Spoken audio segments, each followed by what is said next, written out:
Hi everybody, it's Mike, part-time reselling in the Pittsburgh area, and time for this week's What Sold This Week video for the week ending September 20th, 2022. It was a pretty good week. I've said before, it's amazing what happens when you actually get around to listing some stuff. Stuff actually sells. How about that? Amazing in the way that works. I will show you the totals at the end, including the grand totals of how much I spent and the actual profit on the items. And just because I'm showing you all this stuff that sold doesn't mean that everything I buy ends up selling. I currently have 106 items on eBay listed. That means I bought 106 items that have not sold. It was 108 last night, but 2 things sold last night, but we'll save that for next week. That 106 doesn't count all the stuff I have laying around in my office behind me that you can't see right now. Okay, so let's get right to it. This Cabbage Patch Kids posable thing from I think from the 80s. This was mixed in with a lot of stuff that I bought. I bought it mainly for these calculators, and this was thrown in the box. I didn't think it was going to amount to much. I thought I was just going to end up donating it, but I actually sold it for $4.98. I put the cost as $1. It gets a little tricky when you buy a lot of different things. And I mean a lot as in all stuff in one, not a lot of things.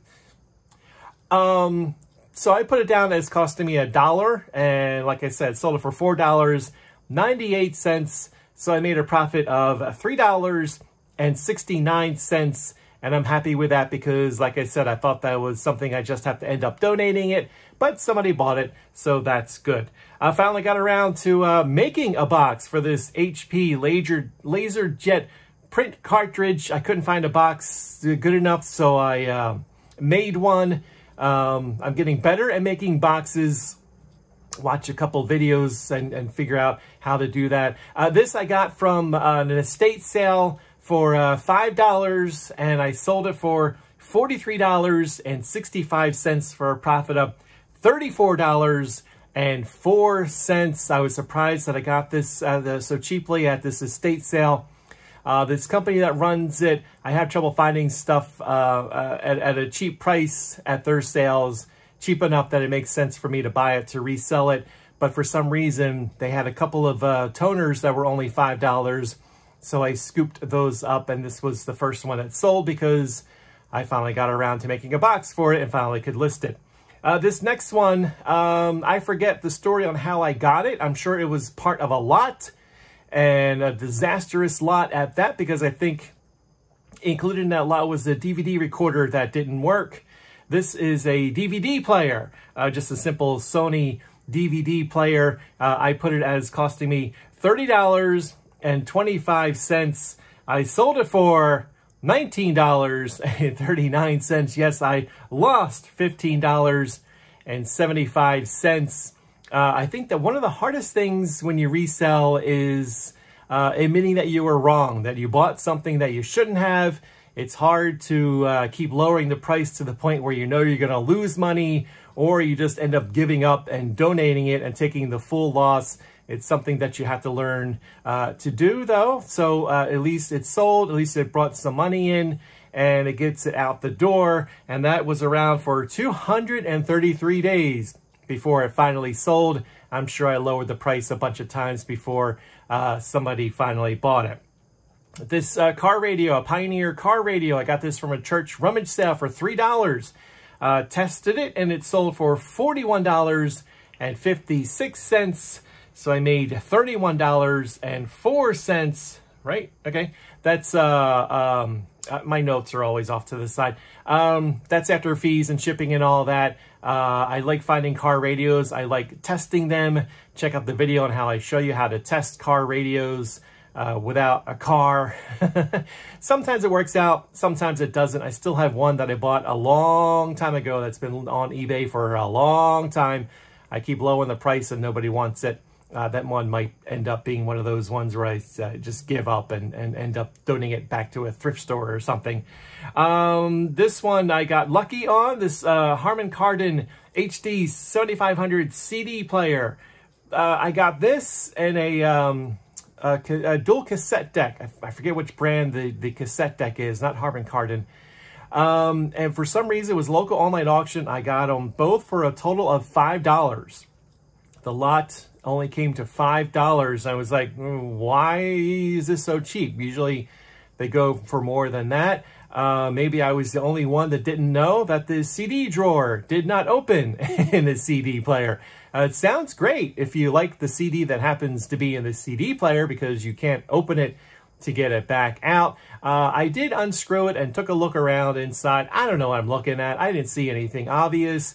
Plus, I wanted to get the CD out of there. Yeah, somebody had put a CD in there, and I guess they couldn't get it back out. So, you know, you can still list it for parts, and maybe it's an easy fix. Like I said, I don't know what I'm doing. Maybe somebody can fix it. At any rate, my cost was $2.92, and it sold for $48.65. So that was good. My profit there, $38.08. So just because something doesn't work, doesn't mean you can't list it on eBay. People like to fix things and get stuff for cheap and fix it. So don't give up on something just because it doesn't work. The dual cassette that I got in that lot also doesn't work. For some reason, you push play and it fast forwards. I don't know what is up with that, but that one's probably going to be another one that I'm going to list as for parts only. I don't think I'm going to get as lucky to sell that because I don't know why it would just fast forward instead of playing. I don't think that's an easy fix, but we'll give it a whirl. Pat myself on the back on this one. Sangean, I don't know how to say it. This radio shortwave cassette thing. This was in another lot of things that I bought. There were, I think, well, there were no sold comparables on eBay for the past 90 days. And I think there were 2 listed. They were around $170 each, and they didn't have the cord. So I thought, though, it looks cool. Somebody's probably going to want this. And it was cheap in the lot.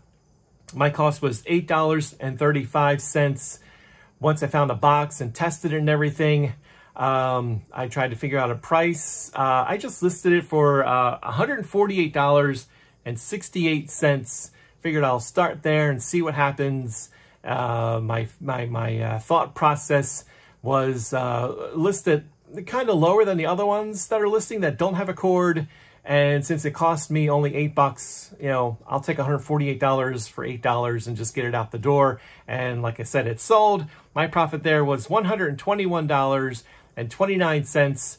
Patting myself on the back because I took a chance on it and thought, well, this looks cool. Somebody's going to want it. And it actually worked out. So that's kind of cool. This realistic CB transceiver model TRC85A, another item that was thrown into a lot of stuff that I bought at a local online auction. Another thing I thought that I'd end up just donating. Turns out these go for about $10 on eBay. So I gave it a whirl, listed it for $9.89. Oh, I figured out my cost was like $2.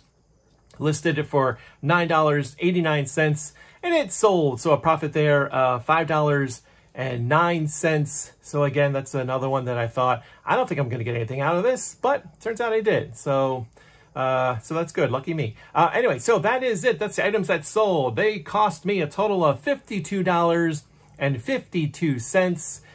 They sold for a total of $316.80. My profit this week, $217.48. So yeah, it was a good week. I like to get about $100 a week. So that made up this 217. That made up for a couple of slower weeks the past couple of weeks, and I'm happy. Like I said, 2 things already sold for next week's video. So hopefully we're back on track, and listing stuff and finding boxes definitely helps in the sales. So that's it. Thanks for watching. Always appreciate it. It'd be great if you liked and subscribed. That'd be wonderful. And I will talk to you later. Bye.